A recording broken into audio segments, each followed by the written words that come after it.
These are our rabbits. We run them in a 30 by 36 foot cage, 30 by 36 inch cage. I like the New Zealand whites or the California meat rabbits, the heavier breed. We got a couple of these little ones just because we were able to get them faster, and I just like the color of them. That one was pretty cool. We run these feed troughs. I'm going to go to a bigger feed trough so that we can leave them for a couple of days without having to deal with them. We're going to go to a watering system. They have water systems like these here. This, I just pull the lid off. I fill it with a hose every morning. Not necessarily me, somebody. Just fills these things up just like so with a hose. You got about 15 minutes in these every morning. Right now we're going through, the chickens have been getting up here and pooping, and it's just making a mess. So we're hosing all the grates out so the rabbits have a cleaner place to sit with. And this is a cool thing here, this Goal Zero speaker system I plug into my phone. We're listening to one of the Jack Spirko survival podcasts right now. I just paused it so it wasn't recording through there.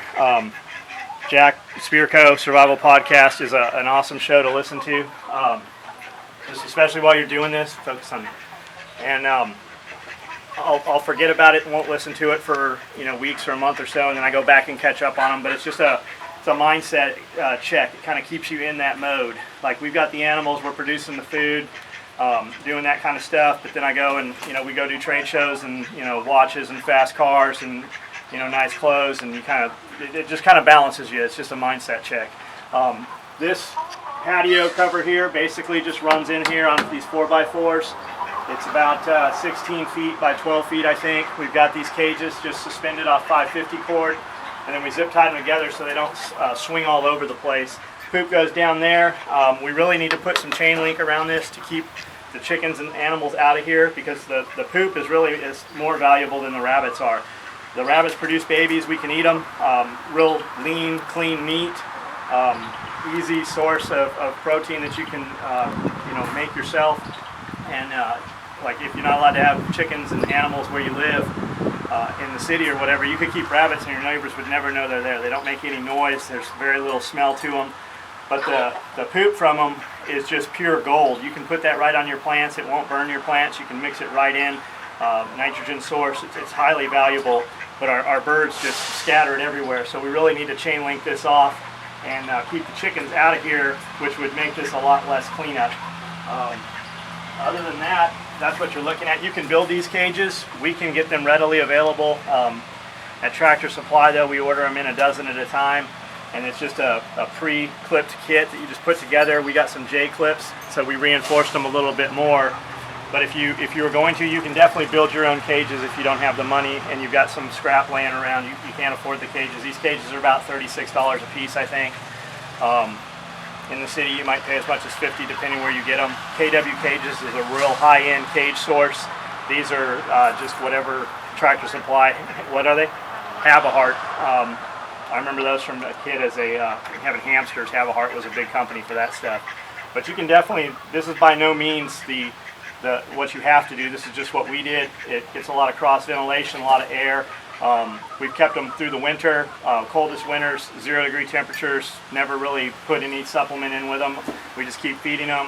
If cold did become a concern, we can throw some plywood on the outside of this and make a wind block, throw some little bit of hay bale in there with them, and they can nest up if they want to. But we found they don't use it anyways, even in the cold. They just throw a bushy coat, and that's the end of it. Same with the chickens here. You can see our chickens and ducks.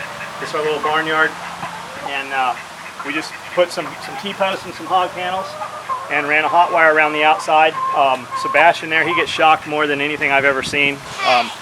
We had a dog that killed a couple birds in the beginning, but nowadays the birds go out on their own, and he just lays there and doesn't go after them. He's kind of learned that they belong there. We got the ducks just because they were kind of cool, and I wanted a water source. They obviously do use the water because the water is absolutely filthy, but you won't ever come up here and just catch them laying in the water, it's floating like a duck would. But the dirty water is a great source also. We use that to water the garden early on before fruit production and food. You don't want to spray that stuff on your tomatoes, but when the tomatoes are starting to sprout up and stuff like that, it's good to use that dirty water. It definitely is a contaminant source, so you don't want to spray it right on food you're going to be eating. But we use it, we'll spray it right out on this lawn, and 2 days later, man, it's like we sprayed it with ammonia. It's totally green and bushy, and it's doubled in size. So we really have those more for their poop and dirty water than anything else. Eventually we'll probably eat those ducks. The chickens, we produce a ton of eggs. I just pulled eggs. We had over 30 of them. One of the goats stepped on the container. That was my fault. I had it on the ground. The goat stepped on the container, knocked it out, and broke a bunch of eggs. But we've got a fridge full right now. We use these big waterers. We're going to switch to something else that'll run off of this 4x4 setup on a water line, so that we don't even have to do that pretty soon. It'll automatically fill. So until winter when it freezes, and at that time we have power here, so we can run a water heater or trough heater, so we don't even have to worry about freezing water, and we'll run pressure to all these water lines and everything. It runs a low pressure regulator, so that if you did have a break or a crack while you're gone, it does step the pressure down, so you're not losing tons and tons of water. And there's ways to address that as well. Over here, this is the chicken house. It's just a 10 by 10 dog run. We just went through and sprayed this all down with a hose, just from months of poop buildup. We sprayed it down, put pine shavings all over the ground, put new pine shavings in the nest box. All these posts that we use for roofs, this is just trash that we had sitting around from building the shed and building different things. A lot of it is just limbs off of trees we cut and stripped. You can definitely do this cheap. You don't have to go and buy a dog run to do it. That was just the most straightforward, least time to build it that we had. That's why we went that way, and it's worked for us well for the last 7 years. This little goat house Lance built. He really likes those goats, and I kind of laughed at him. I said, those goats aren't going to use that, but man, they do. They get up here, and this is the goat platform. You'll come out here, and at night they're up here asleep all together. And this is a big stock tank with the idea that we'd build like a gangplank up there, and the ducks could use it. But our stupid turkey got up in there and drowned. And the ducks, I've never seen a duck in here a single time. I don't think they've ever been in there. I don't think they have. So really it's just a source of water to grow algae and get dirty, and then we'll use that dirty water. There's also fish in there. Yeah, well, here's a dead one right here. We'll use that dirty water for just fertilizing.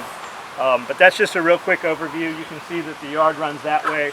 We're going to fence off across the back of the lower shop there and bring the fence into these hog panels, and that'll give us another paddock where we can turn the animals and kind of rotate them and let this grow back up if we want to. And then also plant some other garden and isolate it from the birds. But go ahead and cut it.